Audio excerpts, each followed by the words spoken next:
हाँ, तो अपन आज नेक्स्ट बीमारी पढ़ेंगे सिकल सेल एनीमिया। दांत कोशिका कलता है जो सिकल सेल एनीमिया बीमारी है उसको अपन अध्ययन करेंगे। ये बीमारी भी एक क्या है, अनुवांशिक बीमारी होती है। ये बीमारी एक बहुत घातक बीमारी है। इस बीमारी को अपन बहुत घातक बीमारी की श्रेणी में मानते हैं। इससे व्यक्ति की मृत्यु हो जाती है। यानी ये घातक बीमारी इतनी घातक है, इतनी लिथल डिजीज है कि व्यक्ति की इससे क्या होती है, मृत्यु हो जाती है, लिथल डिजीज कहती है। अब सिकल सेल एनीमिया के अंदर क्या होता है, इस बीमारी के अंदर आपको मैं समझाता हूँ कि आरबीसी है उसका आकार बदल जाता है। आरबीसी का आकार बदल जाता है। आरबीसी का आकार है वो हस्सियाकार हो जाता है। आरबीसी का आकार हस्सियाकार होता है। आरबीसी ये इस तरह की आरबीसी है, ये इस तरह की आरबीसी में बदल जाती है। आरबीसी हस्सियाकार हो गई। अब आरबीसी हस्सियाकार हो गई और ये रक्त में अवसादित हो जाती है। ये रक्त में क्या हो जाती है, अवसादित हो जाती है, यानी रक्त के अंदर ये बैठ जाती हैं। जब आरबीसी रक्त में अवसादित हो जाएगी तो ये ऑक्सीजन का परिवहन नहीं कर पाएगी, ऑक्सीजन का परिवहन नहीं कर पाती है। अब अवसादित का मतलब आपको छोटा सा मैं मतलब समझाऊं, अपन पानी में रेत डालते हैं, रेत नीचे बैठ जाती है, वैसे इसको कहते हैं ये आरबी रक्त है, इस रक्त के अंदर ये आरबीसी है, ये आरबीसी यहीं पे बैठ जाएगी। ये आरबीसी यहीं बैठ जाएगी तो शरीर के ऊतकों को ऑक्सीजन नहीं मिलेगी। तो सिकल सेल एनीमिया में आरबीसी का आकार हुआ अवतल से हाशियाकार हो जाता है। यानी अपन देखते हैं आकार बदल गया आरबीसी का। जैसे आकार बदला वो रक्त में अवसादित हो गई और ऑक्सीजन का परिवहन नहीं हो पाया, ऑक्सीजन का परिवहन नहीं हो पाता है। तो आपसे पूछा सिकल सेल एनीमिया क्या है। सिकल सेल एनीमिया एक ऐसी बीमारी है जिसको बहुत ही घातक बीमारी माना जाता है। इसमें आरबीसी का आकार हस्सियाकार हो जाता है। आखिर ऐसा क्यों? इसका कारण जो 11वां गुणसूत्र है उस 11वें गुणसूत्र में परिवर्तन यानी जीन उत्परिवर्तन के कारण होता है। 11वें गुणसूत्र में जीन उत्परिवर्तन के कारण होता है।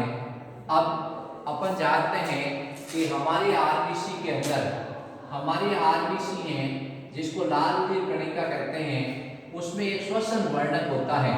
आरबीसी में एक श्वसन वर्णक पाया जाता है जिसका नाम होता है हीमोग्लोबिन। आरबीसी में एक श्वसन वर्णक होता है जिसका नाम होता है हीमोग्लोबिन। ये हीमोग्लोबिन कहाँ है, हमारे रक्त में है। रक्त में कहाँ पर है, आरबीसी के अंदर है। तो आरबीसी में श्वसन वर्णक पाया जाता है हीमोग्लोबिन। तो आरबीसी में श्वसन वर्णक कौन सा होता है, हीमोग्लोबिन होगा। हीमोग्लोबिन के दो भाग है, एक का नाम होता है हीम और एक का नाम होता है ग्लोबिन। हीमोग्लोबिन के दो भाग है, एक का नाम होता है हीम और एक का नाम होता है ग्लोबिन। ग्लोबिन के अंदर क्या होता है, 4 पॉलीपेप्टाइड श्रृंखला होती हैं। हीमोग्लोबिन में ग्लोबिन में कितनी पॉलीपेप्टाइड श्रृंखला होती हैं, 4 पॉलीपेप्टाइड श्रृंखलाएं पाई जाती हैं। 2 अल्फा पॉलीपेप्टाइड श्रृंखला और 2 बीटा पॉलीपेप्टाइड श्रृंखला। ये एक सामान्य हीमोग्लोबिन है। हीमोग्लोबिन ऑक्सीजन का परिवहन करता है। एक हीमोग्लोबिन है वो 4 ऑक्सीजन अणु का परिवहन करता है, यानी ऑक्सीजन को पूरे शरीर में ले जाने का काम करता है हीमोग्लोबिन। हीमोग्लोबिन के दो भाग हो गए हीम और ग्लोबिन। हीमोग्लोबिन के कारण रक्त लाल रंग का होता है। हीमोग्लोबिन के कारण रक्त कैसे रंग का होता है, रक्त का रंग लाल होता है। ठीक है, हीमोग्लोबिन के अंदर लोह धातु पाई जाती है कैल्स अवस्था में, ये अपने को ध्यान रखना है। ये भी सवाल आता है हीमोग्लोबिन में कौन सी धातु होती है, लोहा धातु होती है। हीमोग्लोबिन के दो भाग है हीम और ग्लोबिन। ग्लोबिन में 4 पॉलीपेप्टाइड श्रृंखला है, 2 अल्फा श्रृंखला 2 बीटा श्रृंखला। अब इस बीमारी के अंदर क्या होता है, ये जो बीटा श्रृंखला है इसकी 6वीं स्थिति पर, इस बीटा श्रृंखला की 6वीं स्थिति पर सबसे इंपॉर्टेंट है कि यहां से अपने को ध्यान रखना है। बीटा श्रृंखला में 6वीं स्थिति पर जो ग्लूटेमिक अम्ल है, जो ग्लूटेमिक एमिनो अम्ल है, जो ग्लूटेमिक एमिनो अम्ल है, जो ग्लूटेमिक एमिनो अम्ल है वो बदल जाता है वैलिन से। किससे बदल जाता है, वैलिन से। ये आपको ध्यान रखना है कि बीटा श्रृंखला की 6वीं स्थिति पर ग्लूटेमिक एमिनो अम्ल के स्थान पर कौन आया, ग्लूटामिक एमिनो अम्ल के स्थान पर वैलिन आ गया। जैसे ही जीन उत्परिवर्तन हुआ, जैसे ही जीन उत्परिवर्तन हुआ, ग्लूटामिक एमिनो अम्ल के स्थान पर कौन आ गया? वैलिन। ग्लूटामिक एमिनो अम्ल के स्थान पर कौन आ गया? और वैलिन आते ही हीमोग्लोबिन की संरचना बदल जाएगी। वैलिन आते ही हीमोग्लोबिन की संरचना बदल जाएगी। हीमोग्लोबिन की संरचना बदल जाती है और हीमोग्लोबिन की संरचना बदलती है तो आरबीसी का आकार है वो हाशियाकार हो जाता है। आरबीसी का आकार हाशियाकार हो जाता है और वो रक्त में अवसादित हो जाती हैं। और वो रक्त में क्या हो जाती हैं? अवसादित हो जाती हैं। इस तरह से आपको ध्यान रखना है कि आरबीसी का आकार कैसा हो गया? हाशियाकार। क्यों हुआ? क्योंकि हीमोग्लोबिन की संरचना बदल गई। हीमोग्लोबिन अब ऑक्सीजन का परिवहन नहीं कर सकता है। हीमोग्लोबिन अब ऑक्सीजन का परिवहन नहीं कर सकता है। ये अपने को ध्यान रखना है। सिकल सेल एनीमिया में यहाँ से क्वेश्चन पुट अप होता है कि बीटा पॉलीपेप्टाइड श्रृंखला है, जो बीटा पॉलीपेप्टाइड श्रृंखला है, जो बीटा पॉलीपेप्टाइड श्रृंखला है, उसमें छठवीं स्थिति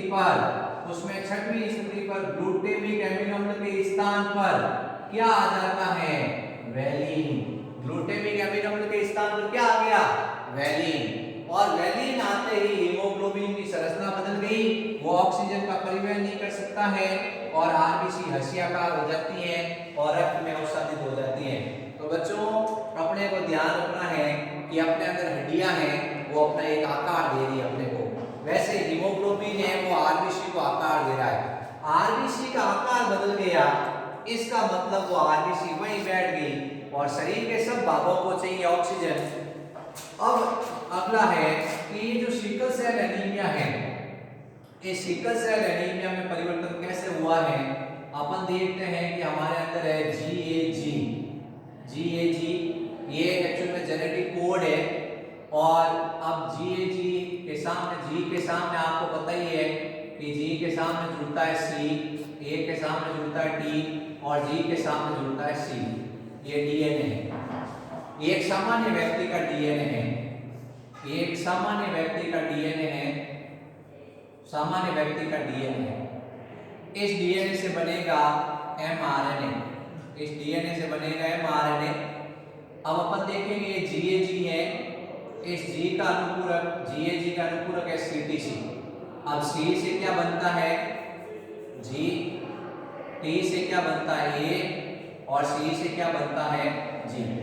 ये बन गया, ये बनाता है ग्लूटामिक एमिनो अम्ल। क्या बनाता है?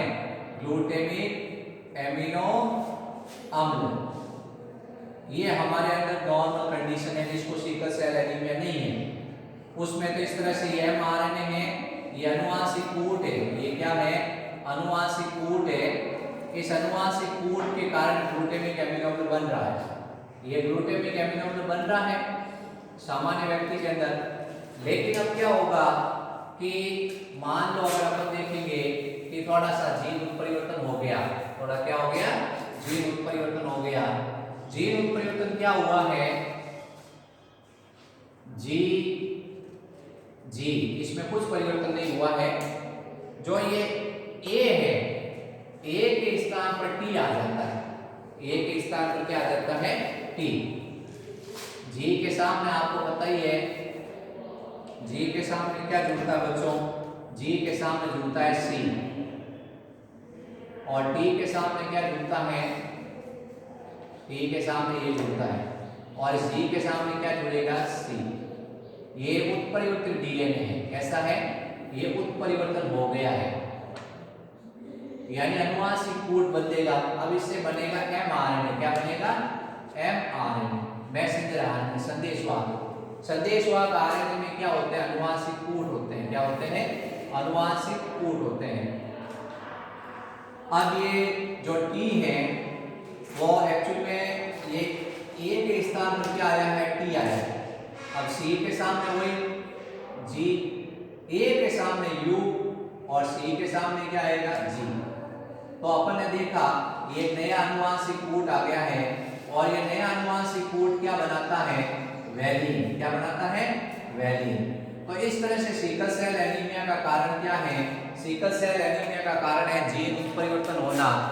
ये जो 11वां गुणसूत्र है इसमें जीन परिवर्तित हो चुका है, यानी जीएजी था तब तक तो ग्लूटामिक बन रहा था, जीएजी था तब तक तो ग्लूटामिक बन रहा था, लेकिन जैसे ही ये जीएजी किसमें बदला, जीटीजी में बदला, यानी ए के स्थान पर टी आया तो आपने देखा जीयूजी बदल गया, और ये बदला तो इसने वैलिन बढ़ाना शुरू कर दिया, और वैलिन बढ़ाने ये क्या होगा, ये हीमोग्लोबिन की छठी स्थिति है उसमें ग्लूटामिक एसिड अम्ल के स्थान पर क्या आ जाएगा, वैलिन।